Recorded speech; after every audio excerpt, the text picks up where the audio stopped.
When we first heard about a Harvard psychiatrist who claimed autistic children could read minds, well, to be frank, we thought it was bullshit. I'm really trying to dial in the mechanism here. I suspect that they're in synchrony, that we'll see a brainwave synchronization between the two. What the f is going on? But after reading Dr. Powell's book, The ESP Enigma, and hearing her featured in the hit podcast, The Telepathy Tapes, we couldn't ignore the evidence anymore. And then when they ask the child, what's going on here? The child says, oh, I'm reading your mind. Dr. Diane Powell isn't some internet quack. She's a Johns Hopkins trained neuroscientist who was teaching at Harvard when something happened that changed her entire career. She said to me, your husband's a chemist. That got my attention because my husband was a biochemist. And then she said, and he's applying for a job in 2 different cities right now. And that really got my attention because that very week he was applying for a postdoc back at Johns Hopkins where we met and at UC San Diego. That is spooky. Yeah. But here's the most disturbing part. It's not the claims of telepathic children that's irrational. It's the scientific establishment refusing to look at evidence that challenges their worldview. It seems like people want to stand on the cliff edge and close their eyes and pretend like the opposite side of the cliff edge isn't even there. Meanwhile, there's a bunch of autistic children on the other side of the cliff going, hey, we actually are here. And if you think this conversation can't get any weirder, just wait until you hear what these children are actually saying. I think that we really need to discover that feeling of love within ourselves for others and for the planet. That's one of the key messages that these autistic individuals have.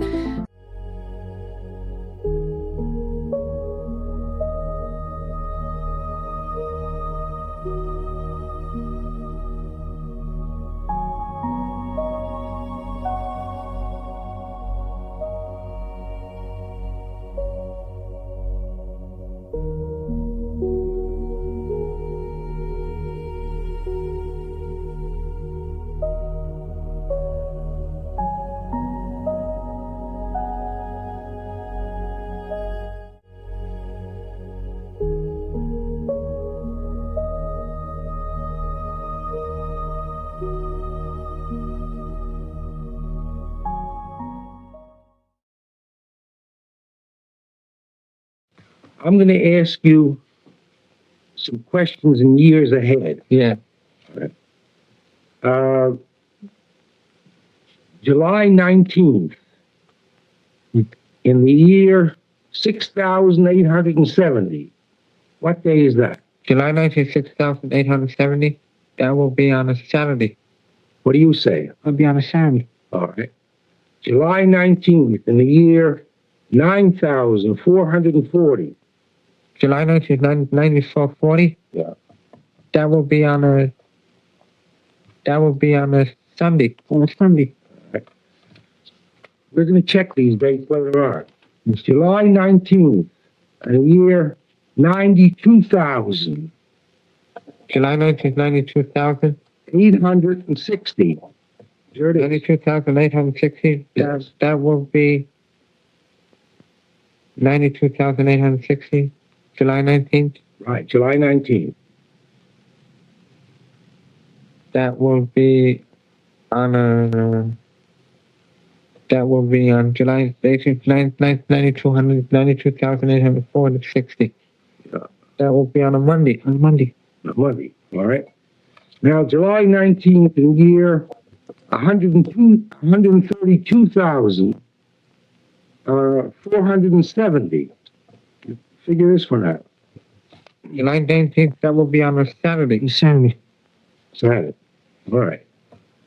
Now, I want to ask some other questions. Yeah. How many days in a year? 365. 365. Is it more than 365 or exactly 365? And a leap year, 366. 366. Leap year. All right. How many days in a week? 307. How many months in a year? 12. How many hours in a day? 24. How many minutes in an hour? 10 minutes. 10 minutes. How many seconds in a minute? 10 seconds. 10 seconds. Sure it's not more than 10? I'm sure. Sure. All right. How much is 4 times 7? 4 times 7, I don't know.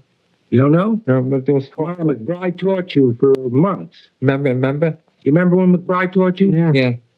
What day was that he taught you on? That's in 1964. 64. What month? In February. What ward? Ward 5. Right. Now, 4 times 7 is how much? Is it 21? 21. Mm. Couldn't be more? Could be more. How much is 14 and 11? 14 and 11 is 25. How much is, if you buy a shirt Yeah. and you go in the store and the shirt costs $4 and you give the man a $10 bill, how much change do you get back? I don't know how much change. Count you. How much do you get back? 40 cents. So my background is that as a neuroscientist and a neuropsychiatrist, and my area of research has been savant syndrome, which is this capacity that is found more commonly in autism than any other condition. And it's a capacity to know things that we really don't understand how they have any way of knowing them. And so a classic example is children who can do calendar calculation and tell you what day of the week any date would fall on for any year, for even tens of thousands of years. And yet they can't do simple arithmetic. And they tell you that the answers just appear to them. There are cases of children being mathematical savants in which they can solve complex mathematical equations, and yet they've really never been exposed to math.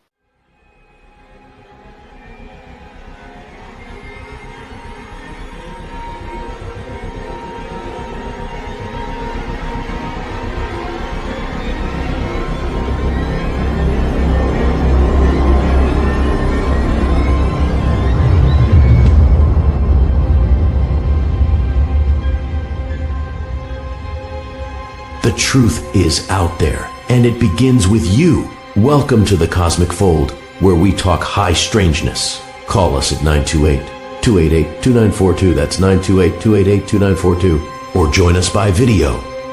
If you're at a computer, just look for the link in the chat. Buckle up, sit around our virtual campfire, and let's get started.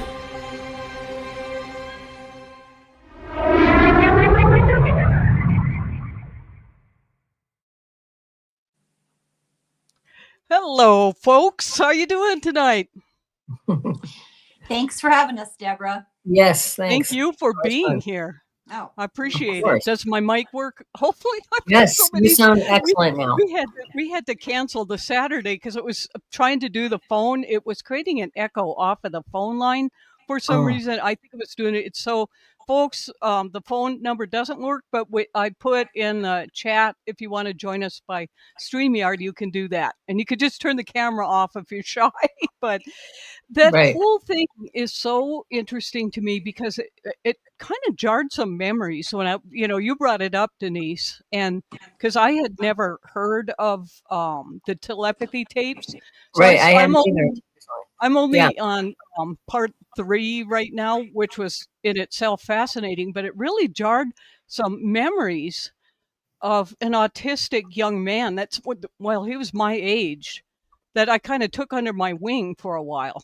And you notice the savant where the one Yeah. kept doing this with the third eye.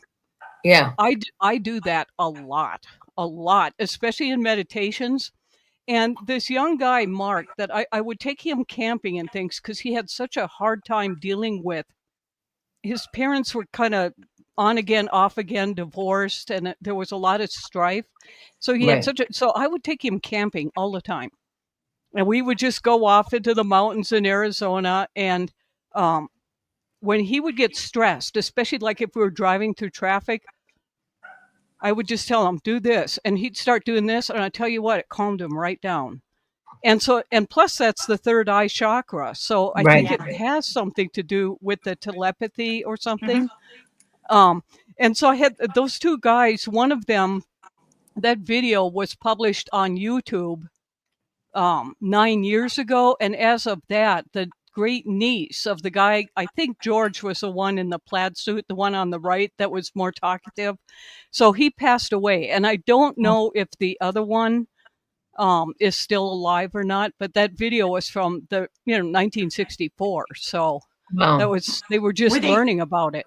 Were they twins? They were brothers. There's wow. And so the sense I had with that was that they had this symbiotic, like telepathic relationship that seems to be coming, in these telepathy tapes. Mhm. And speaking of that, then I'll open the floor to you guys for a minute. But it inspired me to take an autism test today. And I Mhm. did one. You just pay. It's not very much, but they make you Right. pay, I think, basically so that you're not posing as someone else or what, just to verify your ID or not. Although that made me kind of scared after I took the test, thinking, "Oh my gosh, am I going to be in one of these databases from Kennedy?" Oh, Now, Palantir has your information. And so it surprised me. It was the lower end of it, but it definitely, and the big thing for me is it showed that I think very visually. So when we were talking last week about your inner dialogue, and I kept saying, well, for me, it's like pictures and it's like the answer just comes. It showed up in that autism test. That's how I think. Right. Which was That makes interesting. sense. Yeah. I took because my daughter was diagnosed on the spectrum. I knew beforehand. I knew she was probably going to be autistic, but I thought, and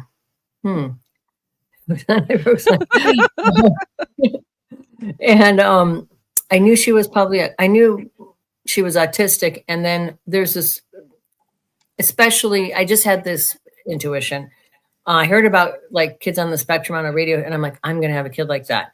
And then I got pregnant, years later, and I was thinking that if she wasn't a boy, she probably wouldn't, because the statistics are so boy heavy. Gender. And then so I was like really excited that she was going to be a girl. I'm like, oh, okay. And then instead of getting the needle piercing, we went to the specialist who could tell if somebody had any major deformities, especially like if they were had chromosomal deformities, or they were, and he had done thousands of these things. I mean, tens of thousands of these things. And while he was taking the sonogram, and it was right around Halloween, she turned to the camera of the sonogram thing, and she made this big, giant, crazy smile, and he was totally taken aback. And the picture is really crazy. I mean, it's kind of freaky. And he's like, "Oh my God," because she looked like a big pumpkin, he was so, he was like, he's like, whoa, you could tell it kind of scared him, a little freaked him out. And anyway, so I knew something was up, and then I knew immediately when she was born that she wasn't interacting in the same way that other kids did. You knew right away. Yeah, I knew right away. I knew immediately. I knew when you were pregnant, did you pick up on her, or was she like picking up on you, like reading your thoughts and stuff, or did you have that sense? Well, I was so sick. She heard it. I hear electricity. Yeah, I think she might have, actually. That's probably why she turned to the source of it and smiled. I think she knew we were looking at her too, on some level. Ultrasounds actually heat up the amniotic fluid. Well, maybe that's why she looked at it and smiled. I don't know. It was, but then clearly never happened to him before, because he looked white as a ghost, and he was like, he kind of freaked out.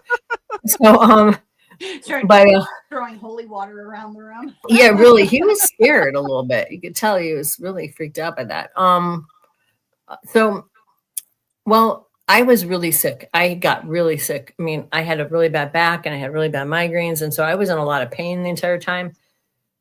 So I wasn't very functional really during the pregnancy, which I felt really bad about, because I was just really sick. I mean, I had basically a really intense migraine almost for like about 5 months of the pregnancy. I would basically just lay in a dark room, think about taking a gun and shooting my head off because I was in so much pain. And that's where I was at during my pregnancy. So it wasn't really probably the best situation for her to be in. But before she came, before I even got pregnant, my dad brought her to me, and I saw her, and it was interesting because he showed me to. And your dad was in spirit form. Yeah, he was dead. Right? So people, yeah. And And I was like, she was 7 or 8 years old in the vision. And I was always like, why did he show me her as that age? You know what I mean? But when she got to that age, she kind of shifted, and she had been kind of, I wouldn't say she wasn't totally nonverbal, because she said something like, as a baby, she looked up the moon and she goes, look at the pretty moon. And she was like 3 months old. But then she started like not talking and not really in being in her own world. And that's kind of when she started to kind of get grounded a little bit. And I stopped worrying about her so much, and was right around that age. And I thought, I think that was a message to me that she was going to be okay, just to like. Well, you know, that age, the age of reason, something happens. Yeah, she kind of implanted a little bit more into her body. Yeah. I couldn't get her to eat ever. It was really, she wasn't, and I could tell that she was kind of hovering above her body all the time. And I had that experience as a child. Like, for an example, I would many times was hurt really badly. Like I had a big gash in my leg, I was bleeding everywhere. I didn't know it. And my friend was like, I started screaming and pointing at my leg. And I'm like, oh. And then I was like, my toe almost got cut off. I didn't feel that. I wasn't fully in my body either. And I think that's what I noticed when I started seeing all the kids on the spectrum, because she was in, among those kids. That's the impression. I kept seeing them sort of like trying to puppet this. They weren't in their bodies. They're kind of like hovering above. And interestingly, like if you get really far into the telepathy tapes, because I always thought I was from another planet. And a lot of the kids who are on the spectrum talk about that, talk about being from another energy, a different kind of field. And I think that might be part of the problem. Different vibration. It's hard. Different vibration. They couldn't can't get into their body. Yeah. And some of them talk about being on other planets and stuff.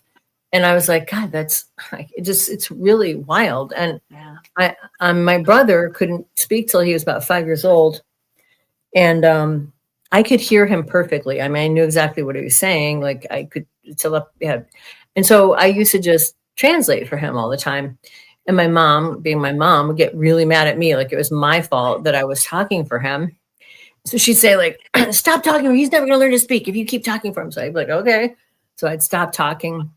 Then but she didn't pick up that you were reading his thoughts and then like transmitting them. That didn't occur to her. I mean, because that's pretty remarkable that he can't talk, but you can hear. She knew what was happening. I think it scared her, actually. And was he talking and it was in illegible? It was ununderstandable, or kind of. He would be like, like that kind of talking. So there was no language really. It was just sounds. And nobody could understand him because he wasn't speaking words, but I knew exactly what he's saying. And other kids couldn't understand him either. So I translated for him everywhere. And she would get mad and tell me to stop doing it. So I would stop, and then he would spiral into a full-blown, really get upset and start crying and throwing. And then he'd be like, what is he trying to say? And then because I did it so much for him, there's a deaf girl down the street who she could speak, but her vocalization was kind of weird sometimes and people couldn't understand her. So when her family couldn't understand what she was saying, they would bring her to me and they would ask me what she was trying to say.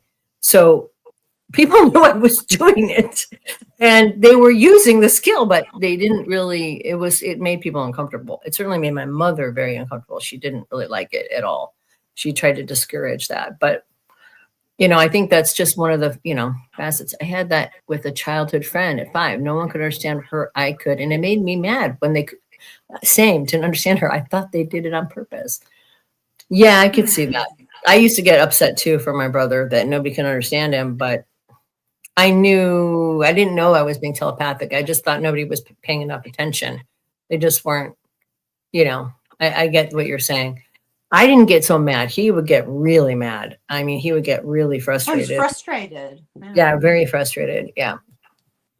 So we still meet my brother. Now, how does he, is he pretty verbal now, or is he like hypersensitive to, because this is one thing that showed up in that test I took today. It's just like fresh on my mind, is that I am super hypersensitive. Yes, same. energy that is Yes. around me. So that's why I can't stand being in big crowds. I Right. start can't breaking either. out in hives. I just get Mm. I just itch even thinking about it. Yeah. And small talk is very difficult. Yes, same here. And so that showed up in that test, and it was very interesting. And these were all things I thought, well, that's just normal, you Yeah, know. it's bad for me. Yeah, I know I did too. I didn't know. I mean, I knew I was really sensitive. I mean, I would get really like freaky and crazy if there was more than too many people in a room. I would get like, oh, and I had to leave the room and stuff, or get washes of other people's feelings over me. I knew I couldn't handle that, so I would avoid situations like that. But I didn't know it was a spectrum thing. You know what I'm saying? I didn't know that. Well, I'm starting to, after reading this, I did a PowerPoint. We can do it. We don't have to either Sure, way. go for it. Yeah, go for it. One of the things that occurred to me just in researching this, because I never really thought about it, to be honest with you, Right. unless you're like you have a child and a brother that's autistic, but it's not, and even the young guy that I work to me, I just, his parents said, oh, he's autistic. I just thought he was sensitive. Because it Right. would be like certain energies that he would be around, he would start throwing up, literally throwing up, because the energy Wow. was just so. And I do that sometimes too. There are some gatherings that I've gone to, and I just try to be polite, don't eat much, whatever. And I go home and I throw up for hours. It's just that horrible. energy is so. I used to do that as a kid. Yeah. Yeah, but is there really a difference It was a migraine. between being on the spectrum and being sensitive? It's Well, same yeah, thing. that's what I was thinking. People that say, "Oh, they're psychic," or "They're sensitive," or "They're intuitive." Is this why they want to track all the autistic people? I mean, my mind went into a very weird, like tinfoil hat place with this, Well, but there's it was that, and like, there's not wanting to spend money on Well, it. you're not the only person who thought that, though, Deborah, because actually that comes in later on the tapes. Is somebody, the neuroscientist that you just showed, she was saying that she's thought of that. She knows that CIA. And when she said this, I thought of this situation where I was put in this really weird yeah, psychic line that was clearly some kind of operation. And she said that, they don't wear badges, they don't identify themselves. CIA, they do, and they would probably try to study this if they could. So she washes all the data so that you don't know who the kid is, where they live, or anything like that. But you're not the only one who thought that, because, they know that, I'm sure people know that this is happening. And it made me think, like, from my experience, like when I was younger and I had all these psychic experiences, I could not just read my brother's mind, but aren't diagnosed. That's right. Until 40. Yes, that's exactly right. And in my day, because I was born in 67, my brother was born in 69. He wasn't diagnosed on the spectrum, but he is so obviously on the spectrum. Obviously. Yeah. He was diagnosed with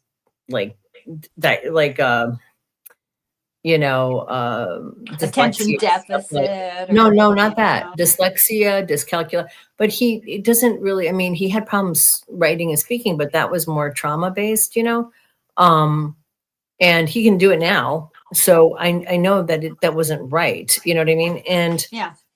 but they just didn't know what it was. You know what I mean? They didn't have enough information at that time. And certainly I was not diagnosed because I was very high functioning, but one of the things that I would do all the time as a kid, besides with my brother, because I was so used to being telepathic with him and with my friends, that when my parents would have people over and like have their cocktail parties, I would go up and sit and start talking to older people, like their friends, and start reading their minds and start talking about things that I shouldn't know about.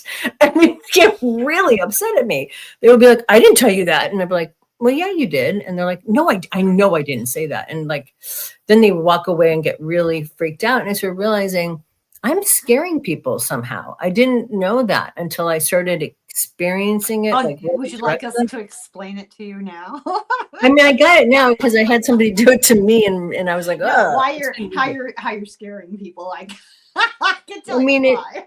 That happened to me about a month ago with somebody who asked me a question. I thought he asked me a question, so I answered it. Oh no. Right. And he right. was so freaked out. And he's like, how did you know what I was thinking? I said, well, you just asked me that.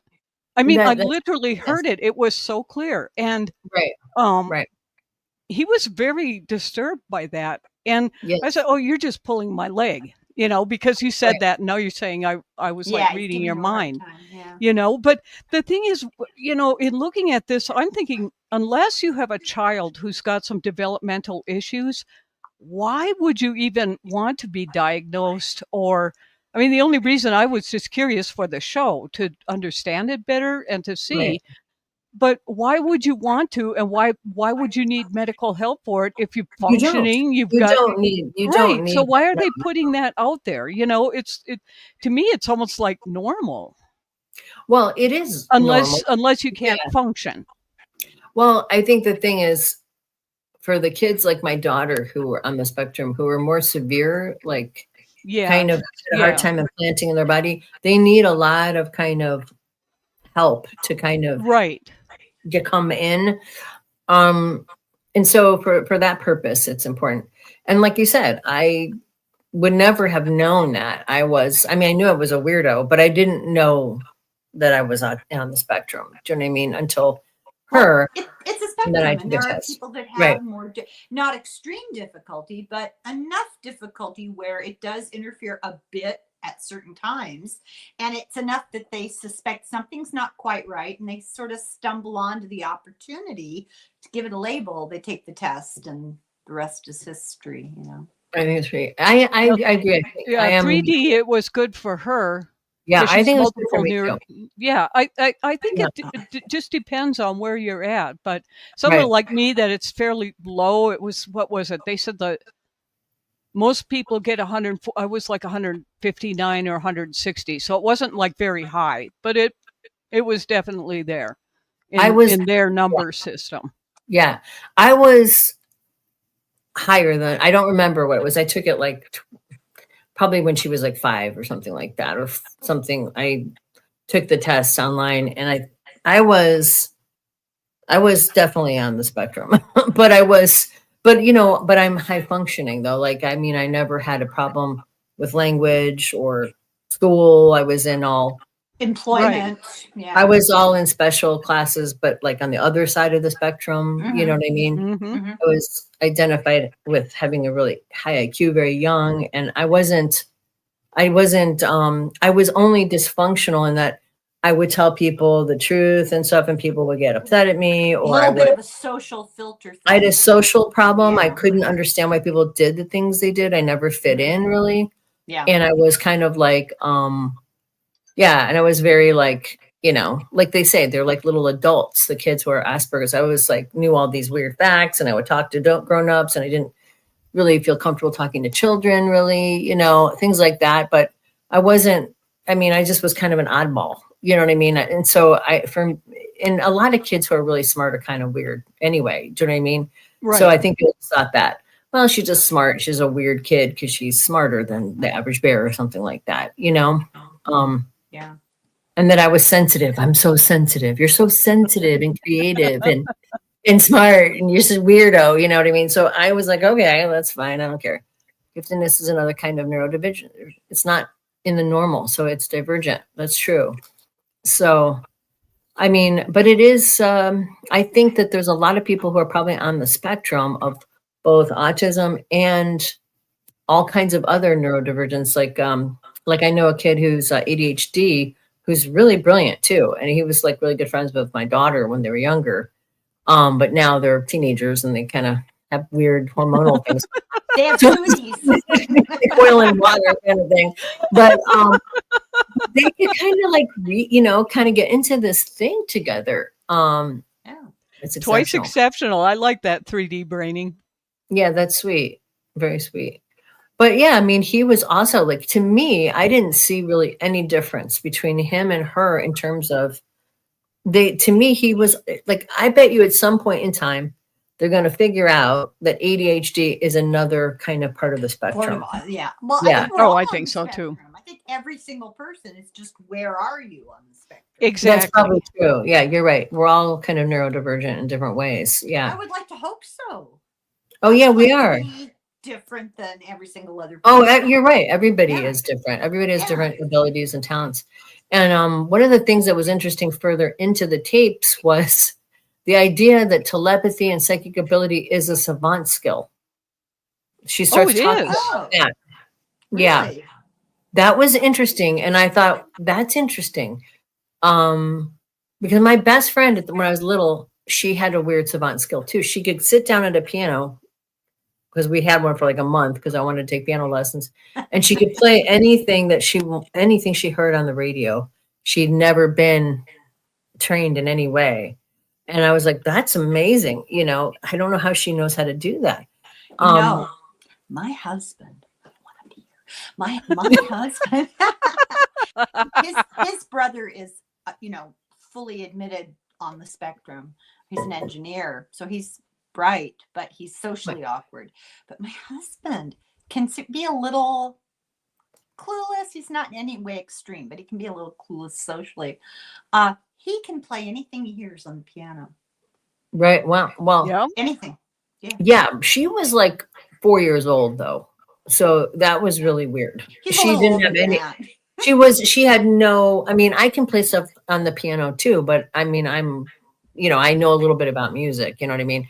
But I can play any instrument kind of, you know what I'm saying? I'm not a virtuoso, but No, I can I'm play it. talking about sitting down and playing like, oh, I've never heard that before. What's it called? Rhapsody in Blue? Blah, blah, blah, blah, blah. Yeah, right. Yeah. Yeah, some people, When I was a kid, I hung around with this guy, Gary, that he could do that. It was like in first grade. He could That's just how hear this- anything and do Yeah, it. that's how And my daughter- brother, in a way, his is like, he's got this incredible memory. I used to until the head injury, but there was one time they gathered everybody. Now we were K through 12 in one building. It was a very rural area, but they just named all kinds of words and numbers and whatever. The whole auditorium. He's standing in the middle. He could recite it from the middle to the end, from the middle to the front, every single thing, not Oh, a single man. mistake. I mean, he Wow. was, I wonder, with him too. I mean, I think Yeah. he's genius level. I mean, he really is. Right, But, right. And has an innocence about him that the world is harsh, And Yeah, it so is. he's still in a rural area. I am too. I think it's just not as intense energy wise. Yeah. Well, You know, to that be there. twin, that guy in the Yeah. video who was naming dates, right? That actress Mary Lou Hemming, Mhm. she can do that. I've seen her do that, and it's creepy. They'll say to her, May 3rd, 1962, and she can tell you what she did hour by hour all day long. Day of the week, what she wore. I used what to they be like that ate. when I was a kid. Really? Yeah, but my mom would get so mad at me because I'd be like, don't you remember this? And this happened at 2 p.m. at 5, and she'd be like, I don't want to think about that. And she would like drink and everything. And she'd be like, stop saying that. I don't want to hear it. And I'd be No, like, well, I can't okay. remember what I had for lunch. Oh, so well, just- and then I it's started thinking, well, maybe it's shocking. better not to remember every single thing that ever happened in detail because maybe she's right. Maybe it's like the big broad strokes are kind of better because it's a lot of data to kind of try to, but Yeah, I it just doesn't never serve kind of did that. anything. Yeah. It doesn't serve anything. And that's what But my brain, but But Yeah. if you're like from another planet or something, your Right. soul coming to Earth and trying Right. to deal with this, I could see why you do that. Like a data center, like this goes on over here, this happened, because when I report back to headquarters, I'll have a good Right, I got to report remember give when did that happen? Yeah. Here's Yeah. something really interesting to think about. For several different sources, some ancient, some modern, some from like quantum physics. There's this basic theory that as a spirit, a consciousness, we're here to collect information. Yeah. Oh, And definitely. eventually return to the source. So maybe Yes. that's all you're doing is just filing it away, Maybe. Well, I think that's true. I think it doesn't really matter what form the consciousness takes. That's the whole point of all of it. This is what I think, is I think the creator created everything so it could experience itself Mhm. and kind of through us, it experiences, and because we're part of it, and it's experiencing through all of these different iterations. That's why no two things are exactly the same. It's all these different iterations of kind of experience that we feed back to Creator when we go home. You know, we kind of download our info into it. But I'm more complicated than that. I actually just wrote a piece on my Substack all about consciousness and all the different It was aspects good. of it. Oh, you read it? Yeah. It was If good. we are all really personifications of the source, the creator, I have to sit down and have a word with myself. Because obviously something is going wrong. You're funny. Send myself a stern letter. Well, here's kind of an overview, probably more for people like me that didn't know too much about this to begin with, of just what autism, just the, finer points of this, and then what these tapes, what these tapes are. So it's a neurodevelopmental condition, not a disease and not a disorder. And like they say, there's the spectrum. So you're going to have different manifestations of that. Some of it has to do with social interaction, communication, and behavior.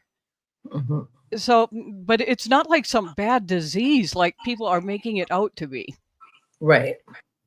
So the people who identified this was Leo Kanner. He was actually from the Ukraine in the beginning. And so he kind of identified what autism was.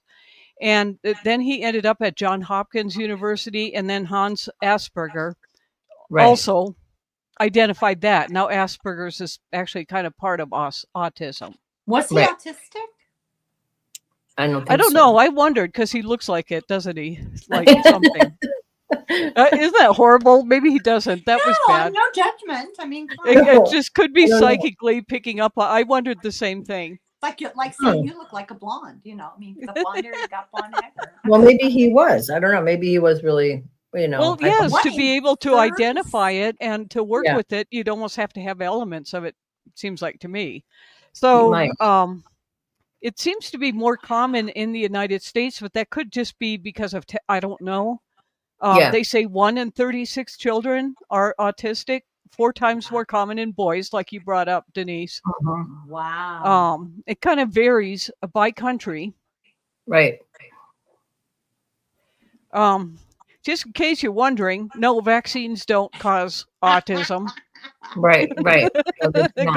Go to the NIH, CDC, and numerous other medical publications, and it tends to be genetic. So and then there's also some environmental factors like the age of the parent, low birth rate, other prenatal exposures. And I was thinking back to this guy, Mark, that had that.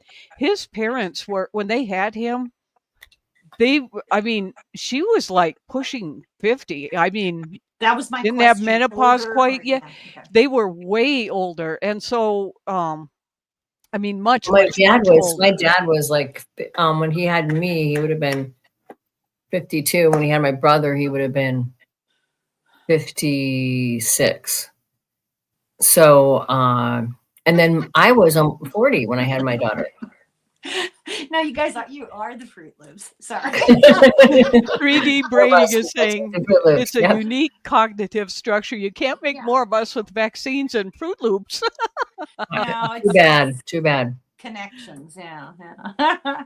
Well, my dad was also another thing about autism that they found genetically was almost all. I mean, what I read a long time ago when she was small was there's always either a parent or a grandparent who is an engineer.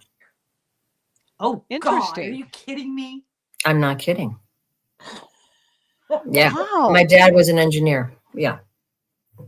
My husband's 2 of his brothers and his father and his grandfather. Yeah, my dad was an engineer. He worked on actually the Manhattan Project. Wow. Ooh. Yeah. That's fascinating. Yikes. So this just this thing just says there's different types of autism. There's a spectrum. Is it a disability? Sometimes. Sometimes it is. Yeah. Sometimes not. Right. Many individuals lead independent lives, but it can't legally recognized as a disability under the Right. ADA and some other things. I think as a disability, it would depend on where on the spectrum a person It does. has. It really does. Yeah. Yeah. Totally. Definitely. I mean, if you're non-speaking and stuff, you would need you can't be employed, or right, because you can't talk to people. Right. Yeah. Okay. 10% of autistic individuals may have savant skills. It's interesting. Talents, music, art, memory, math, nonverbal, non-thinking.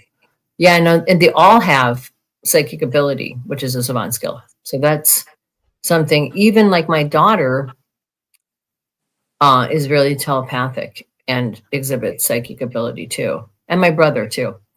If I think about my brother, he'll call me. Yeah. Does your daughter? Okay, so like I'm in episode 3 of this thing, but they were talking. It was just fascinating to me. They called it the Hill, and so all these, and how these kids like out in the hill, not in the same zip code or whatever, they would all telepathically meet at a certain time. Yes. Or like, and all talk, and that was like that was so interesting to me. And as I was listening to it, I could almost like see it, which was weird. But so does your daughter kind of pick up into that, or does she have like a group that she? I don't know. Maybe more you and her dad that she kind of. I don't know, because she just never said that, but she will. I know, and this since she was little, be talking to somebody, and my husband's like, I think she's talking to someone online. I'm like, she's not talking to someone online, but she'll be laughing and talking to someone. So she is very private too. She's a Capricorn, so she doesn't like other people to know what's going on with her. She's kind of secretive. She's got a moon in Pisces, which means she just likes to have her own little private things. And so I don't push her. I let her tell me what she wants to tell me. She's, oh, hey, you shared fuchsia. Yes. I'm curious enough to shade of it. Yes. Psychic ability. Yes. Yeah. I think the color of magenta is a color you see in a lot of people who are on the spectrum, because it's like the cosmic fold is all magenta. Yeah, because my theory is because you have the so this is it's the 8th chakra. So you have this, everybody knows about this being purple, this being indigo, but the one the root chakra of the higher self is magenta. Instead of it being red, it's like a next vibrational color up. And so people who are kind of up here, right. Yeah, they have a lot of magenta. My daughter's aura, we got an aura photo. Braining for that, because I didn't. I know that was cool. Actually, her entire aura when we took, and it was interesting because we both got aura not portraits, because we're actual like Curlian photography. Me and her went to like a psychic fair, and she was completely magenta, and so was I. I was too. But I think it was because I'm constantly kind of in her field, like connecting with her. I don't know if I think I have magenta in my aura too, but probably not as much as she does normally, but because I'm trying to understand her all the time. Now I don't read auras unless I have a fever, then I can see them. Right. Really? Oh, wow. But when putting together this show, it was like, okay, who are the energies to pull in for this? And I mean, Denise, the very first time I saw her, it was like, I know her. I don't know what it was. And I kind of saw magenta with you, and you were wearing a lot of it. And it was like, what color scheme do I work with all of these different people that I want to host the show? And it had to be magenta and a brilliant turquoise and the golden light. Oh, that's the gold is and that's why you see a lot of that in that opening. And usually when I do stuff, because that is the energy of the show. And it was very clear with you, this magenta gold thing. And so for those of you who are looking for meditations, if you're stressed out, go to Denise's channel on YouTube. And she's got different guided meditations that you can do right now. And the one that was very, very strong for me, I mean, I did the peace one last night, but this golden energy thing, I mean, I'm doing that every morning at 4 a.m, and it is very powerful. because can you explain to the people what it, that may not be familiar with this, that are watching, what the golden light is? Yeah, it came to me at some point because a lot of people put like a white light around them, but for some reason I started thinking, I don't think that's right. And I started using this golden white light. So it's a very white yellow kind of, you know what I mean? Yeah. Yep. Yeah. A golden white. And I realized that gold is the color of the logos. It's the color of the the mind of the creator, right? So you're tapping into not just the protective. It's not like all colors. It's just pure knowledge and protection and pure, like, what you want it to be instead of it being just everything. Do you know what I mean? Because white light encompasses everything. So it doesn't have to kind of break down into something else. This is just the pure form of the creator, I think, is like that golden white light. So, yeah, it's like a tapping directly into the logos and asking the logos for protection. I say the logos because I don't know what else to call it, because it's not really God, like in the way that people think of God. Right. But it's very powerful. So and if you, can't remember, just go to the front page here of this Cosmic Fold. I've got Helen's and Al's and Denise's channels are all friends of the show. So you just click and you go to their That's nice. YouTube. Thank you. And then I don't know if you've got your Substacks listed on your YouTube pages. I do. I mean, my YouTube page, I don't have things, but there's, When I remember. and especially for people that might be listening right now that are sensitives, I think that these very grounding types of meditations that you're putting out there are really important to keep your sanity. That, I mean, to be honest, if I didn't do this now a lot, I would be really a mess. I would be really a full mess. I feel like it's the only thing that's making me kind of happy and kind of able to balance all this stuff, because I feel like connection with you guys and other people. And too, that too. Yeah. However, I agree. Yeah. I believe that kind of exercise is something that anybody can do. Everybody who feels helpless. Absolutely. There's nothing we can do when there's, we're just victims of circumstance here. No, you can do this because this is helpful. Yeah. Right. And I mean, and you're like such a perfect anchor to the show, Helen, because you bring such a practical wisdom with this too. You do. Yeah. And so you stride both worlds very well, the mystic and the practical. And it's true, if we continue to do these things, and that, the mass consciousness is going to be our next show, but it's like, as people get together and do this stuff, you don't have to do it at the exact same time. Like you said last night on your thing, Denise, there's no time or space, but you're coming together with the same intent, and it raises the vibe. That's right. When I did the harmonic convergence in 1986, I had no idea. I thought I was going for vacation in Hawaii. I had no idea what I was doing. And at that time, I was listening to somebody named Patty Coda Robles. Some of her stuff is hard for me but I just liked her meditations a lot. And so I got this thing from her, and I had already booked my plane ticket and everything to go to Diamond Head in Hawaii. And then I was going to go to Kauai and hang out there for a while. And it was like, I'm having a spiritual gathering. So she didn't even know it was the harmonic convergence.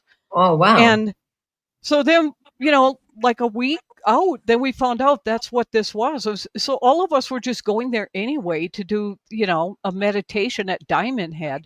So we did it for 7 days. And I tell you what, we did a lot of that magenta and golden light there too.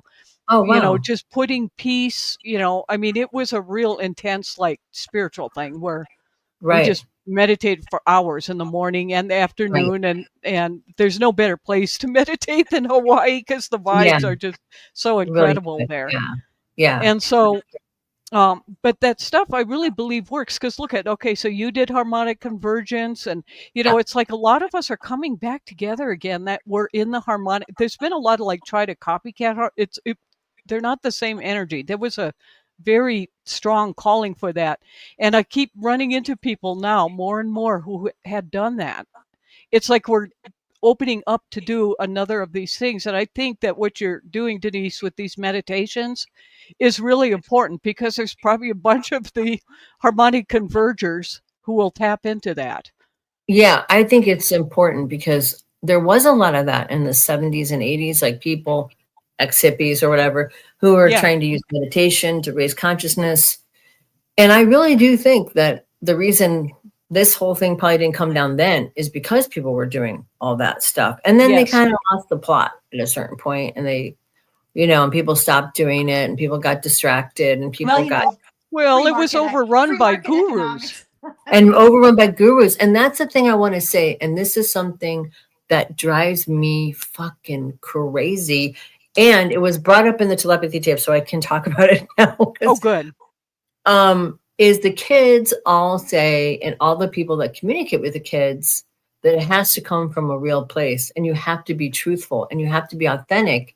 And if you're not, you don't get those skills. You won't have that kind of psychic ability. Yeah. You will not, it won't work anymore, or it won't work.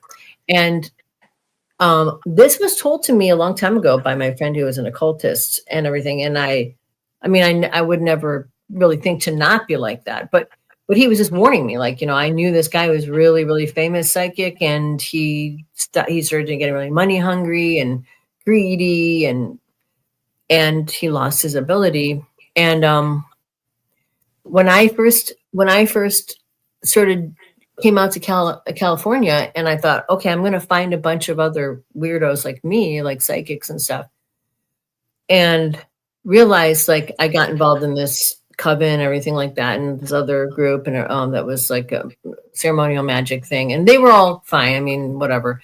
But when I started working as a psychic, I thought, oh, this is gonna be great. I'm gonna meet all of these people who are like me. Mm-hmm. And it was not like that. I was so disappointed that most of those people, and most of them were frauds, to be It was told. mercenary for them. They were just trying to make money. And there's like a popularity, because Helen, you don't know this, but my mother turned 83. So for her birthday gift, I got her a reading with Denise. She had never had a reading before, I don't think, or at least to my knowledge. Maybe she did, and I don't know about it. No, she told me she didn't. No, she told me she had never had a reading. So this was like a big thing. And was she nervous?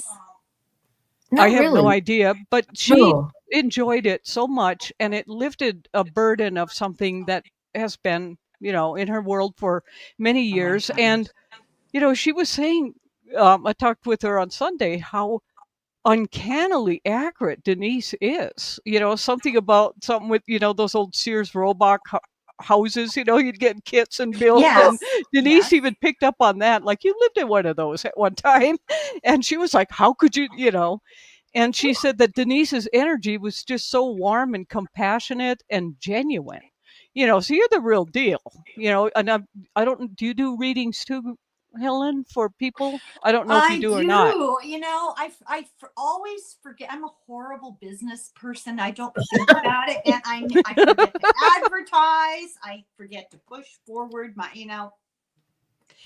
once in a while somebody will ask me, because they're smarter than I am, and they figure it out that I will do it. So I'm sure you're really great at it, because you're really also very authentic and very compassionate and very wise and very intelligent. Well, thank you. That's nice. You're welcome. welcome. You say that. Well, it's true. Yeah, you wouldn't be here if you weren't. Well, I'm sweating, Deborah. You're talking about Denise's magenta aura, and I'm thinking, don't let her see the black cloud. Don't let her see. No, you don't have a black cloud. You don't have. No, if I were to say you had an aura, I mean, number one, I'd have to be sick and with a fever to be able to see it. But if I were to guess what it is, we can arrange that. It would be more like the rainbow colors, like in your office there. That's what you seem like, because you have a lot of diverse interests. Mm-hmm. Yeah. And like your writing and, just your literature and you have so many diverse interests. Your kids, family, all that kind of stuff. You have, I don't know. Denise, you're the one that sees auras, but that would be my guess, that she's like multifaceted. Yeah, she's got a lot of yellow and green, and she's Also got purple and other colors. But yeah, she's got a lot of green, and that's a heart energy. That's a very healing, loving, compassionate, healer type of person too. And yellow is intelligence. And yeah, but you have a lot of green right now. Maybe because you're trying to be open, or I don't know, or maybe because you're trying Isn't to that know. kind of what we're all doing here, though? Now Yeah. is trying to get people to feel the compassion for other people. Yeah, definitely. Because that's the heart chakra. In fact, that's the best place to read from is your heart chakra, if you can do it. I mean, it's funny because like when I was younger, I didn't realize it, but I was reading from my heart. And when you were saying you were going like this, I used to go like this all the time to my heart chakra to kind of clear it. But your heart chakra is like the connection that connects everybody together, and reading from that, you get I've done that too. Pure information. Yeah. Do you have a chakra around your nose? I swear to God, I finally put two and two together and I figured this out. Whenever I'm sort of getting information, I don't know what the terminology. You smell something? No, my nose starts to itch. You'll Itch? notice me starting to go like this. She's like bewitched. Yeah, right. Yes. It's funny. And one day it just dawned on me, oh my God, why is my nose itching again while I'm reading cards? Isn't that That's funny? funny. That is funny. You're making my nose itch. I'm not quite sure what this is about, but you can keep sanity. I don't know. It sounds fake, man. Well, even to keep it, you have to get it. All right. So let's we're talking about the savant ability. So I think we covered all of this. Oh, yeah, we did. So this is that Diane Hennessy Powell. And like it said in that little beginning clip, she's not like some internet like making crap up. She's was on faculty at Harvard. She's been trained at Johns Hopkins.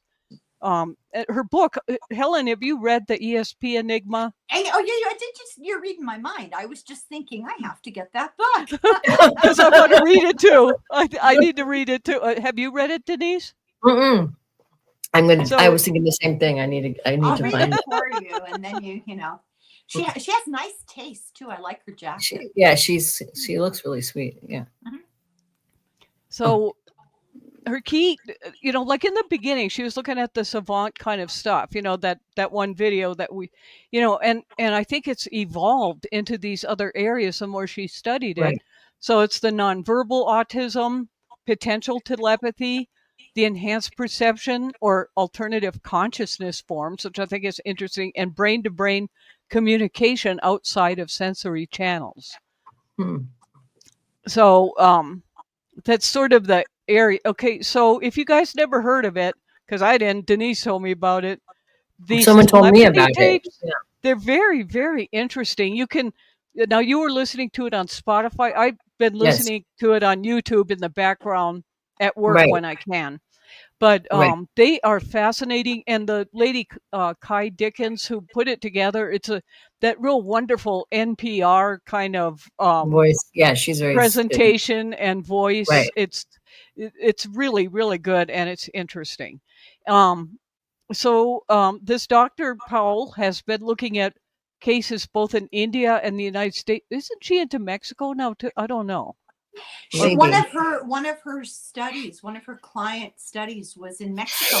I'm in this really weird place right now where I know this story and I imagine that I've seen it. I can see the. Well, there is a documentary, but I don't know if it's come out or not. It might have come out. I feel crazy because I can imagine. Welcome to my world where you think things happen and then you need to your proof. So when it comes out, we'll have it documented that you'd already seen it. If I just listened to it and pictured it in my head, or if I really saw it with my eyeballs. You might have seen it. I think there is a documentary. I just don't know if it came out or not. I could find out while you're. Apraxia.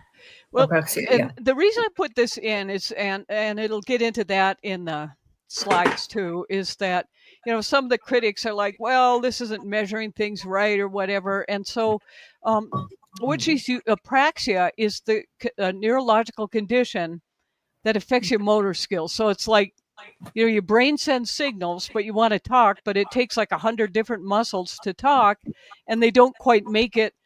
I know even after my head injury, I kept losing control of my legs for a long time. And Wow. they That's told me I'd have to scary. be in a, they told me I had to be in a wheelchair, and I was like, oh no. And I cried. I was like, no, that's a whole other story, why I can walk. But, what they found, the brain injury, it was like creating like a form of epilepsy, so that the signals wouldn't, in my head I wanted to walk, but the legs wouldn't work. Right. And so that's kind of what's going on with them. It's like in their head, they're talking, but the mouth doesn't work. The sound doesn't work. So Right. they've developed this thing called spelling that uses the more gross, they're not as, just point. Yeah. You could Autistic point to like a people have letter They very have or a noticeable something. spelling things. board, Right. keyboard. Yeah. And so that's how they're communicating with those. And it's a bridge, and that really helps with that. Well, this is where technology actually is a Is good good. thing. Yes. Right. Yes. Yeah.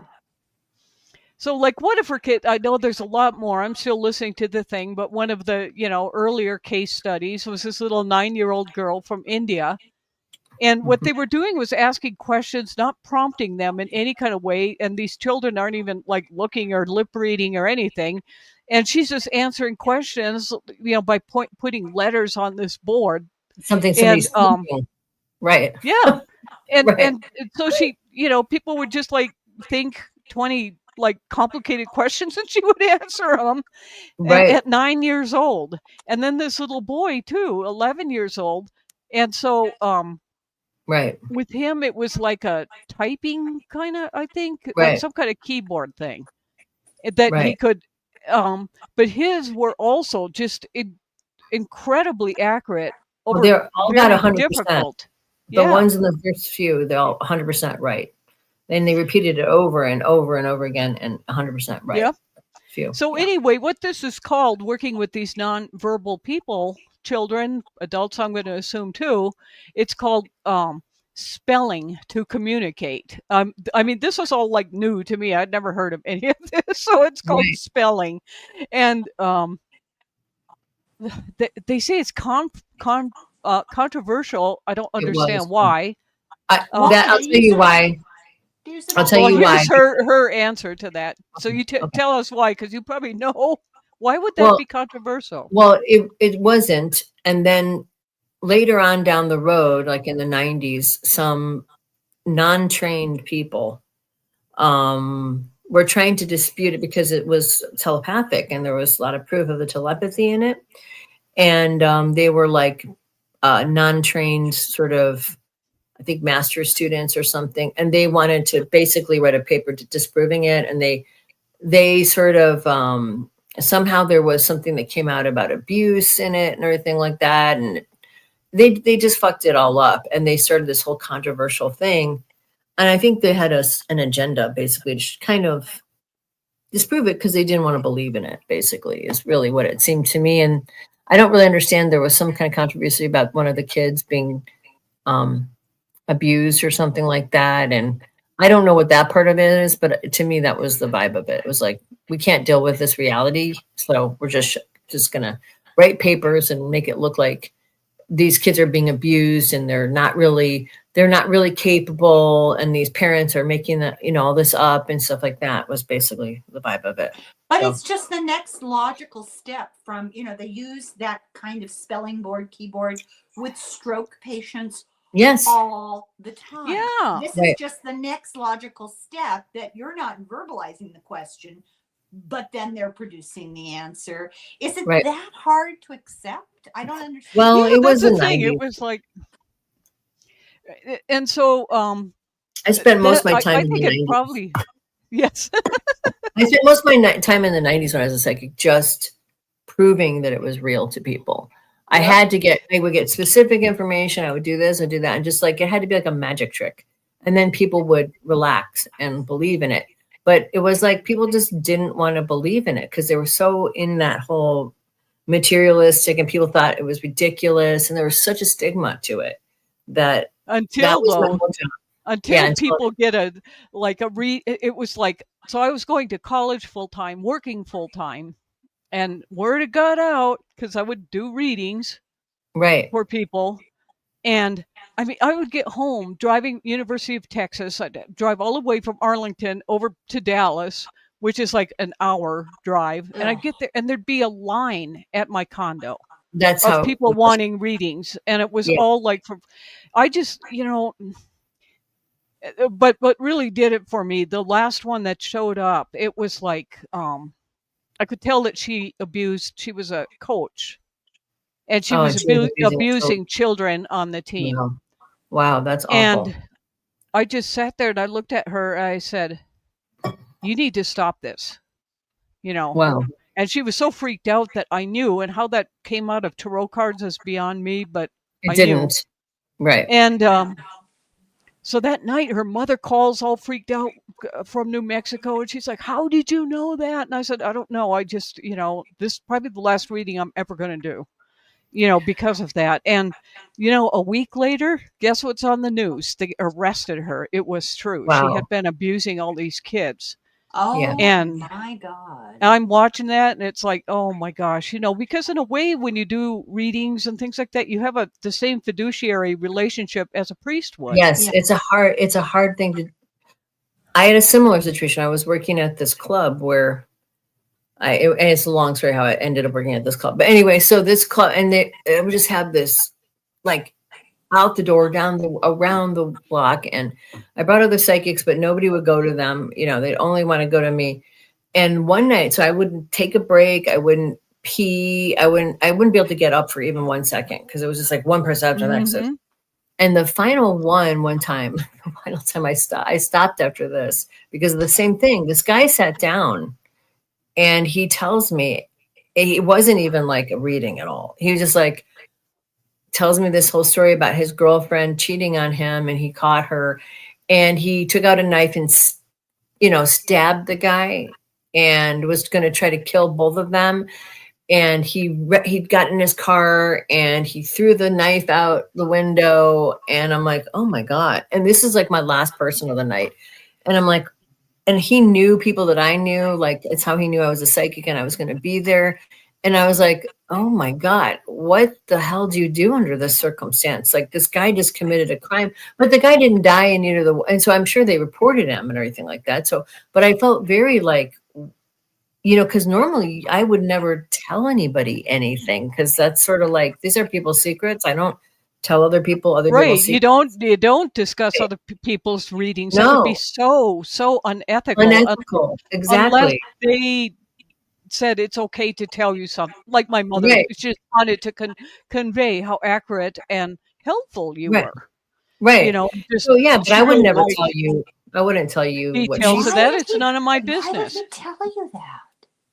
I don't know, because I think it was one of those things where he was trying to confess to someone like a priest or something like that. You couldn't go to a priest at 2 a.m, so he came to me. Did you see what's been in the news the past couple of weeks? They've just passed a law somewhere in the United States where in which a priest is required to report. I saw Just something. like- Well, that's how it. Yeah. The church is all up in arms about it. It's religious freedom. Give me a break. Well, not when somebody commits a crime, and that's the thing. I Correct. mean, it was really a weird situation to be in because I felt like I have this fiduciary kind of situation where I can't tell people secrets. And I didn't really know the guy's name. I mean, he knew who I was, but I didn't really know who he was. And I was like, what am I supposed to do about that? And put me in such a funk that I was like, I don't really want to go back. And that was kind of the end of that. Like I stopped doing that after not long after that because I was like, that was really like weird. this girl, and I didn't. It was just like word of mouth, and people would just show Right. up, and Yes. and she was sitting in my house, and I was just like freaking out after she left because it was so real. And then I Right. thought, oh, maybe I'm just like, although she was freaked out that I knew. Right. Yeah, right. you don't want to end up on Dateline. You know what I mean? Well, Too, on that's top the of thing, everything because else. and she was so freaked out that she called her mother, who apparently, so what's the mother doing too? If she knows Her her mother kid is knew about diddling it. the kids About and and so the mother calls me for, so I'm in the middle of I really didn't know what to do about it. Yeah. It's It's a tough place to be in when you have. and when Did you they arrest see the mother?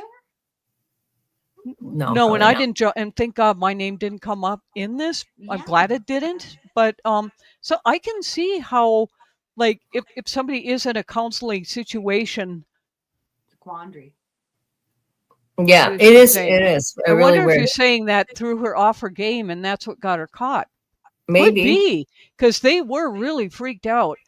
There was this other time that was it was so weird. And fortunately, I worked at this law firm where the manager was like so woo. She was just like from California, in the middle of Hey. Phoenix, but she was. And it was just, and I'm usually at work the first person there and the last to leave. I'm one of I those, a believe Virgo. that. You're Virgo. Yeah. And Hard but worker. anyway, it was like this. I couldn't get out of bed. And, when they're talking about this nonverbal in a way that almost seems like sleep paralysis too, like Right. you can't. And so, Right. but anyway, in this, like, my alarm is like going off, but I was like juxtaposed in this, where I was this little Mexican girl. And a bullet had gone through the apartment and went through my head, and I was dead in this like thing that I was experiencing. This is what I woke up with. And these Mexican ladies were all talking, just totally freaked out by what was going on. And so I was with the spirit of this little girl for until it dawned on me that I wasn't her. Because at first I thought I was her, but then what I kind of pulled out and then realized, so it was, so I helped her, like move out of that space, because all this emotion was like keeping her trapped in the body also. Right. And so anyway, by the time all of this was done, it was like 10:30, almost 11 in the morning, which is so out of character for me to show up late like that, unless I'm really tired or something's wrong. So I called that office because they were real stickler about, everybody, paralegals, everybody who was there. And so I called and I said, look, I just had this bizarre thing, and thank God this woman was woo. And I said, some Mexican girl was shot. A bullet went through. This gang drove by, and it went through the walls, and she's dead. And I was experiencing this. And I know that sounds weird, but that's why I'm late. She's like, okay. So did it happen in real time? Okay, yeah. Well, so then I get in my car, get dressed up, get in my car. Usually I would take my bike to work, drove in because I was so late. And the light is flashing administration, which normally in a big corporate environment, when administration is calling, it's like, oh man, I'm going to get fired, right? And so I go up there, and she had the TV on in her office, this administrator, and she said, you need to see this. And it was all over the news. And it was that little girl, and it was a gang. They had been going by, and the bullet went through. It really did happen. And all of the family that I had seen in this experience that I was having were on the news. And so it was a thing for a while about this stray bullet that actually went through a wall and killed this little 9-year-old girl. And so it was just like, so when you have these things, even like you thinking you saw that documentary, it probably means if the documentary isn't done now, it will be, because they're so real. It is out It there. is done. Okay. Mm-hmm. And so, that's the thing. I wonder how much these autistic people experience things to that level where you don't even know what's you or what's somebody else. Like when that little girl, I didn't. Yeah. I mean, when you have that, Denise, are you able to, or when you were learning, maybe to be able to distinguish what is you or what is another consciousness? When I was a little kid, I didn't know. I mean, like I would just start, and like I said, I would just start saying things to people that I thought they told me, or like, I used to answer the phone before it rang and answer people's questions before they asked it. And it would really, freak people out. And I'd be like, what are you talking about? It's like, you told me that. And they're like, I did not tell you that, that kind of thing. And I didn't know the difference. I couldn't tell it was not really happening. And that scared me a little bit, because I was like ahead of things. And it was really weird because, I mean, when people are telling you that they didn't tell you that, and the phone didn't ring, and they know that, and how are you doing that, and everything like that, it kind of makes you go, what's wrong with me? Like, why am I doing that? And so I think because it started happening when I was very young, all that stuff, and a lot of poltergeist activity, which was kind of scary. I kind of started trying to research stuff pretty early on and how to kind of control it, you know? Mm-hmm. I went into the club, and not because of mind expansion. I went into it so I could control it, so I could stop it from happening. Yeah. You know, and use it when I wanted to, rather than it being something that I had no control over. How did you come? Good question.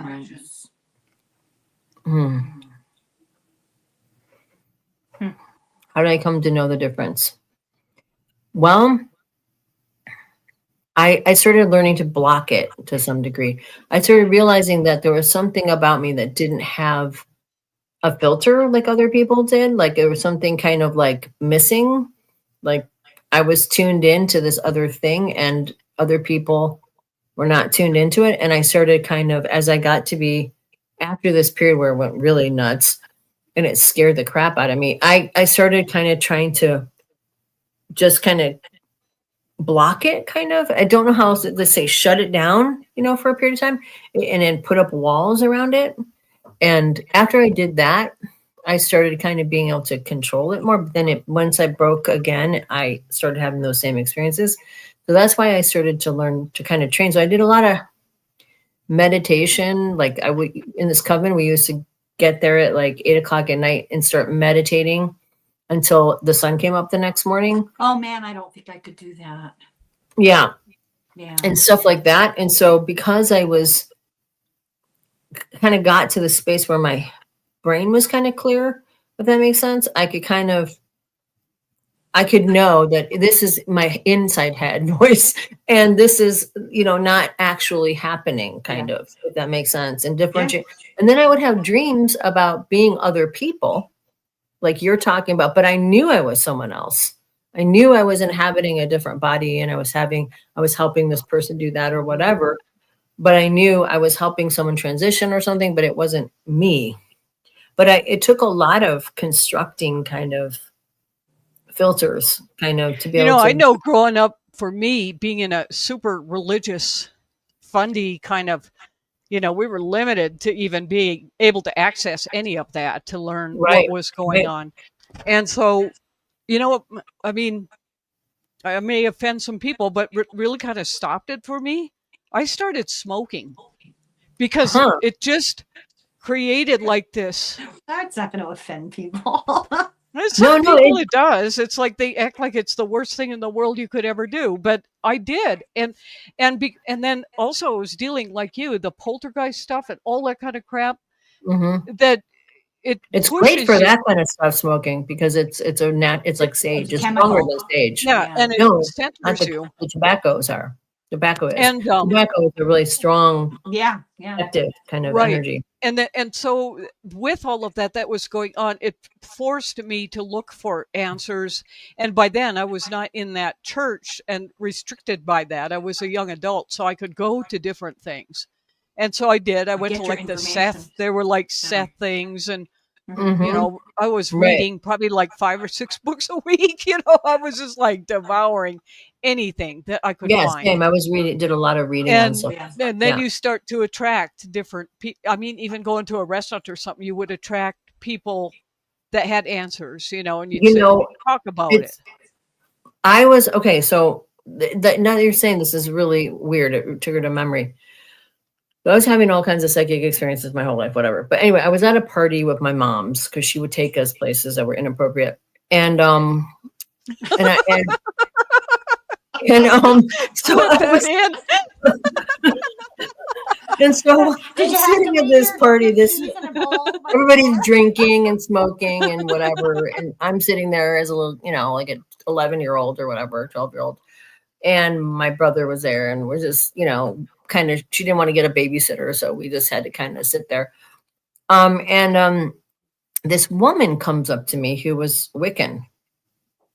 And she sits down and she starts telling me all about Wicca and telling me that, and I was like really freaked out by it because she was a witch, and she said the word witch. And I was like, and all I knew about witches were the scary, like long nose broom thing.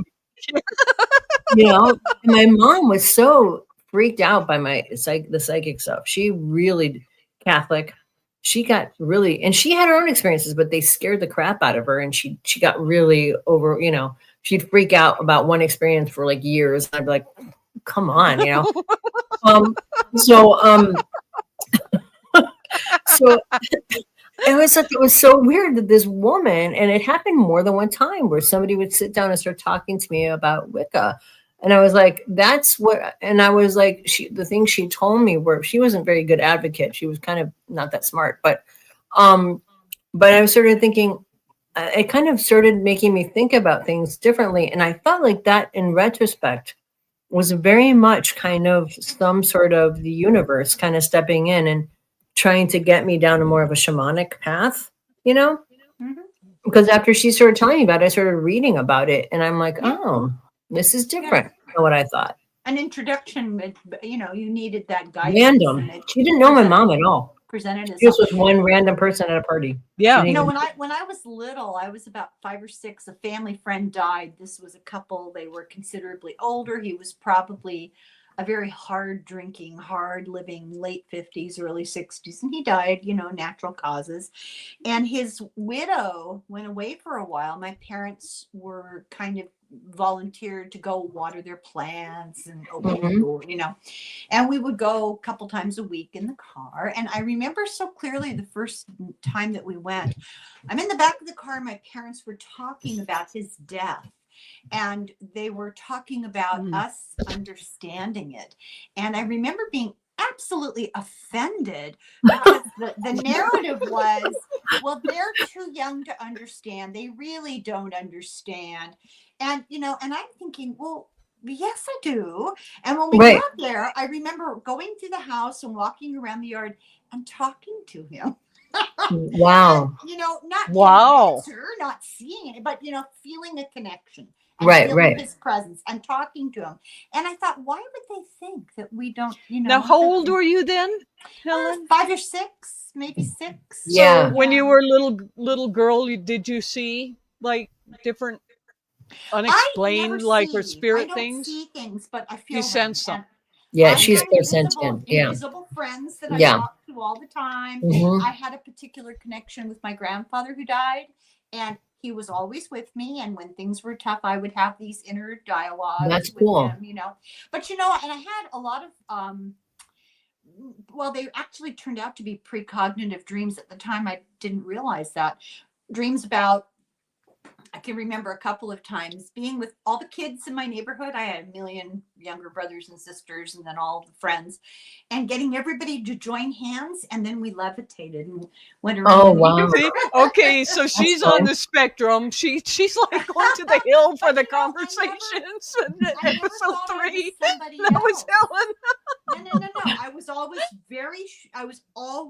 me. I was always rooted to the spot, me, no doubt about it. But things would happen, you know, then I would be an observer, you know, and see these weird things.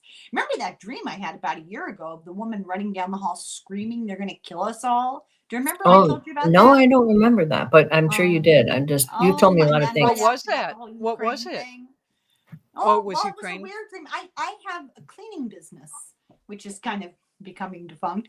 And at one point I cleaned other stuff, but both the bookstores in town. So in this dream, it was kind of that setup, wooden shelves against the wall that are tilted, you know, that the book, and the floor plan was a little bit different, but no books on the shelf, just me alone in this bookstore, but it was empty. And I looked over and there was a hallway, in real life not, but in the dream, a hallway with the door open. And this woman with hair, you know, flowing, came screaming down the hallway. They're going to kill us. They're going to kill all of us. And I just felt sick, you know, like, oh my God. And I tried to hide, and people were hiding. And I wish I could remember the rest of it, because people were hiding in closets and hiding under bookshelves. And I kind of remember there was something military about it at the end. I just don't remember specifically. I remember the dream you told me about, that you had seen like military vehicles coming down the street. Down my street. That I remember that dream. I don't remember this one, but I do remember that one. Yeah, it started out with a trickle of water. And Wow. then I noticed, oh, there's something in that trickle of water. And it was Oh, like that's interesting. toys, but they Right. got bigger and they were just coming down. Wow. It was this That's a good metaphor. Right. ominous feeling. Oh, it was awful. Yeah. I remember you telling me that one. I told you the one about the UFO that I had. This was a great dream. And this was was this a was not a dreamable dream. one. This was so vivid it actually freaked me out. In my dream, I live in an old house, and it's big, tall windows, wooden, you know. And in my dream, my bed is next to a window in real life. In the dream, I pulled the curtain back just in time to see the rear end of a flying saucer with some kind of hieroglyphic stuff on it. Oh, Go past my. are you sure it was a dream? Well, that's what I'm saying. Yeah, wasn't. probably wasn't. Probably wasn't a dream. Yeah. No, yeah. Now, did People- a you lot of people- understand? Did you understand? Did you understand the hieroglyphics? Did it have a meaning for you? No. And no, was I it didn't. silver? It was a silver gray. Yeah, it was probably real. I mean, that's a lot of those experiences, because they're too weird, get pushed into your brain, goes, that Yeah. must have been a dream. Yeah. You know what I mean? Didn't give me fear. It was like, wait, come back. Yeah, what are you doing? Yeah. Interesting. That's the first time I've ever seen you drink anything. It must be hot out there. It's just I've water. never seen you drink anything. See, I thought it was a beer, and you think I'm drinking Jack Daniels. Yeah. It's I'm like, always see? drinking something. I'm not into performative hydration. I don't have one of those big cups that everybody carries around. You know. Oh, I don't either. I just have Oh. these cans of water. I would These- spill it if it was that big. All right, let's finish this up here. There's only a couple Okay. more. Okay, so all right, so we talked about so the thing she found, the nonverbal autistic individuals may show telepathic traits. They can answer correct answers to unseen prompts, and they do better when they're in calm, trusting settings. Yeah, and when people that believe was the them. thing with Mark, and probably true with your daughter too, I would think. Yes, it has to be. Even with telepathy, you have to be kind of in a relaxed state of mind, and I think, I think it helps to be kind of calm and in a good mood and be open to be able to be really telepathic, if that makes sense. But yeah, but I was going to say, you probably didn't get far enough into it, but a lot of these kids not only have telepathy, but have premonitions and all these other kind of things. And they talk about seeing angels, and they kind of like talk about, like I said, that they're from other planets, and that and this is exactly what I saw when I would be around the kids with the unreleased surveillance, and even my daughter, that their spirit kind of hangs over the body. It's not really implanted. And then the other thing that they would say would, like, they talk to God regularly and all this stuff, and the hill and all these other dimensional spaces. But I was going to ask you, because I think you might have had this experience, Deborah. I don't know why I think this, but when you were little, do you remember what it was like before you came here? Yes. So do I. Very Well, vividly. that's not fair. Yeah, I knew you would have that experience. I knew it. I just had an intuition that you would too. But that's not common, but I remember like, Well, and you remember, and it's like when you're coming in, yeah, you see yeah. the whole family history and these people that you're coming into. I mean, I saw like their history, like what went I did on not. with like great grand. It was like a I like would not these know. That probably would have stories. gone. Yeah, yeah. I just saw all this stuff, and apparently I screamed a lot when I was born. I didn't want to. So be did I. born. So did I. Was a colicky baby. Yes. Yeah. Do you remember where you were when you I saw this? remembered being in the light. I remembered being in the light, and I remember being this feeling of love and peace and everything like that. And Well, and that for me, stayed with me. that's where the tall ones come in. That's who I relate to. That's where I came from. Those tall beings. Yeah. I think that's probably, I have seen those guys, and I think that's where I I came think from. that's where you probably did too. I know you from. I Yeah. had Have you ever? two very early memories that I thought Yes, were Audrey. early Yes. dreams. I don't think they were dreams. And one of them, I was I'll answer that. walking down a long road, like an empty highway, and it was brilliant, hot, bright, golden sunlight, but it was extreme. That was it. Just this passage through this extreme light. Yeah, that's probably your memory of that place. And the other Audrey. one, I was on a hill with my grandmother in Ireland at night.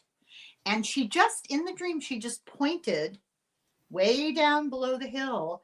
And there was a cluster of lights. You remember that UFO I saw with the spinning? Yeah. Oh, I remember this. Yes. It was a cluster of lights. And I thought it was like a country fair, a ride, something like that. And it just, she pointed it to it that this is significant. Right. And that was it. And the same grandmother who promised she'd come get me when I died. Wow. Interesting. Yeah. Well, Isn't that interesting? That's kind of cool that you remember that too. So Audrey has a question here. I was going to tell you, Audrey. So I've had a lot of experiences where things are in my house, and sometimes you don't. Sometimes they're fine. Sometimes you want to. Yes, you should burn sage, and you should go to every corner of your house. And the other thing I would say is call the archangels. Call Michael, right? Oriel, Gabriel, and Raphael. So all of those four angels are, Raphael is the east, Michael is the south, Gabriel is the west, and Oriel is the north. So if you can just call them at the different corners of your house with that in mind, and ask them for protection and to come in and sweep your house as well. When you're doing this, you should be able to get rid of it. What is this, awesome. Denise? Are you picking up? Is she going through this now?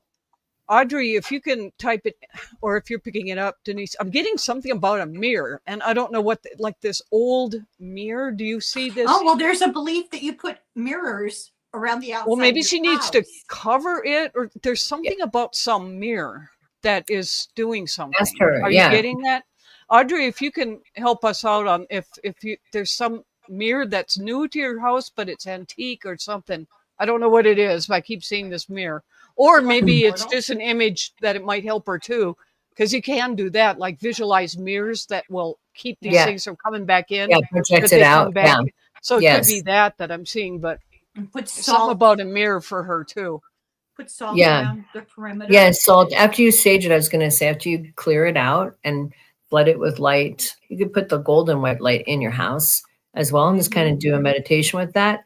And then put the salt in the corners at least. But if you can do it around your house, like a circle, that will keep the barrier. It kind of will. I know this sounds hokey, but you can go get holy water. You can go to a Catholic church and ask for holy water. No, they actually work. My mother. You can make your own holy water. All you have to do is bless it.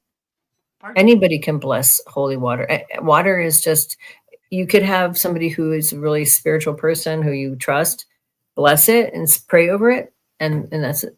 Okay, I don't so think nothing anything happened at her place. She's wondering about us but there are a lot of old mirrors there. Well, if you have some stuff, cover your mirror.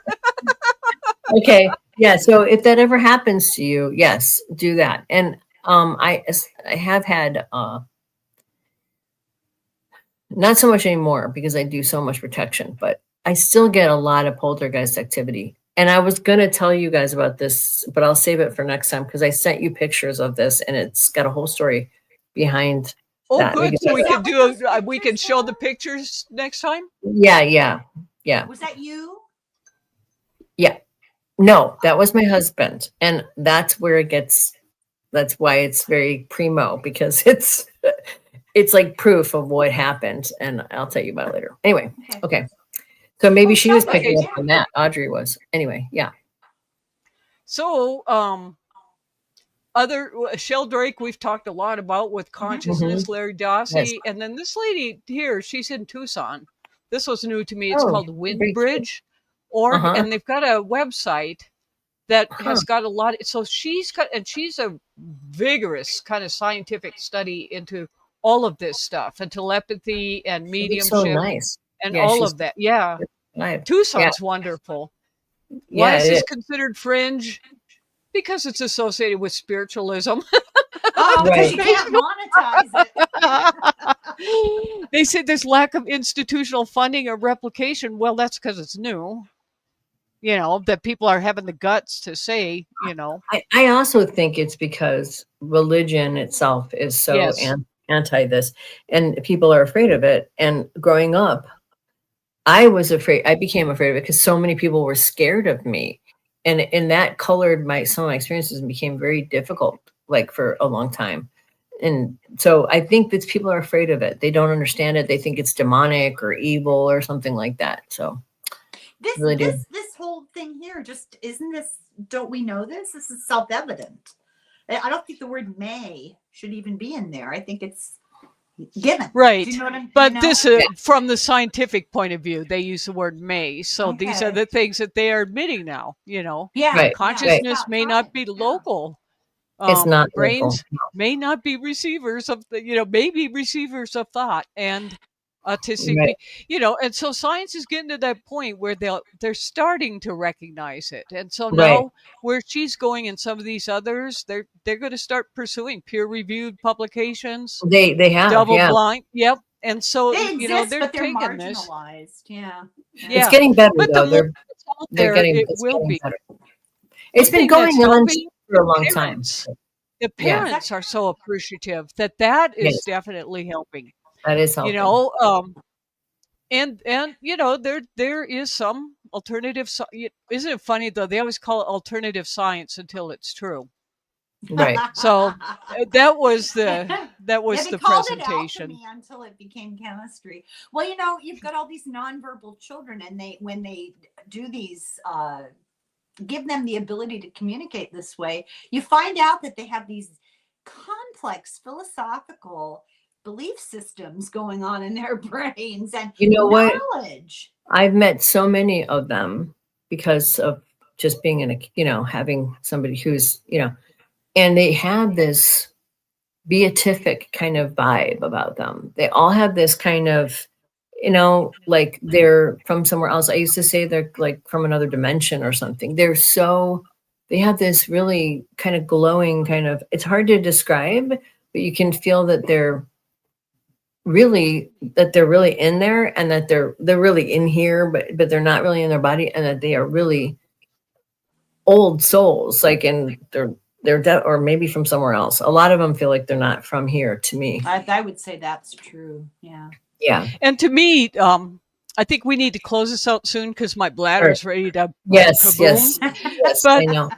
one of the things beyond just the interesting telepathy sort of stuff about this Right. is that we really and truly cannot judge people. That's right.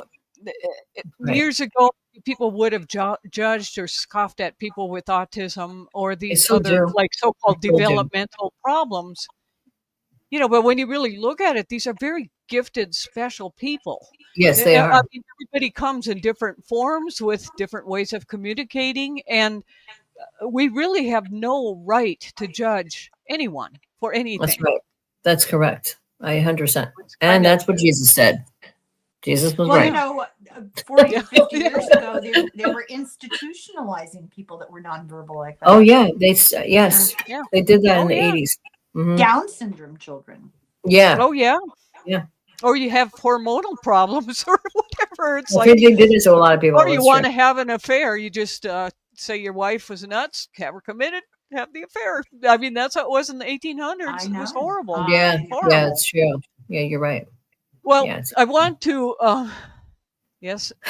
You have to go to the bathroom. Yes. Junior wants to. It's true. Yes, it's disturbing. He does. Yes, that's right. All right. I want to. Robert RFK. Junior. RFK. Junior. Oh, him. Oh, my God. I can't keep track. Okay. So I want to thank you guys. I just love seeing you guys all the time. Sorry for the bladder issue here. And I want to thank you, 3D Braining, Audrey, Teresa, and whoever else happens to be here. That's great. Thank you all for joining us. So next Wednesday, we're going back into, did you send it by email, Denise, the pictures? Or I texted it to you, but I'll email you what happened. Okay. I'll send it in email too. Okay, so we'll have another interesting show next week, and we always just go wherever, and it's like whatever. Okay, Right, all kinds of craziness. well, love you all. And, love you too, just and, have a and wonderful everybody out time. there. We love you. Yes, Thank thank you. you. Thank And you for do that being gold here. light. Go to Denise's channel. Do that meditation. But first, go to the All right. bathroom. Yes. Okay, bye-bye, everybody. That's a Thanks so much for joining us. We love hearing your stories, so tell your friends so they can join the party. For show notes and our forum of high strangeness, visit cosmicfold.com.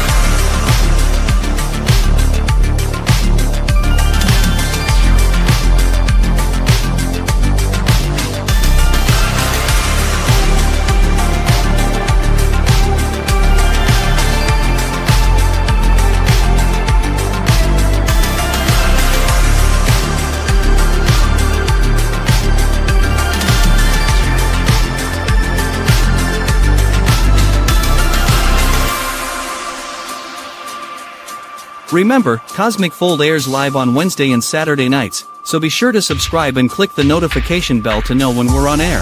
Thanks again and have a great evening.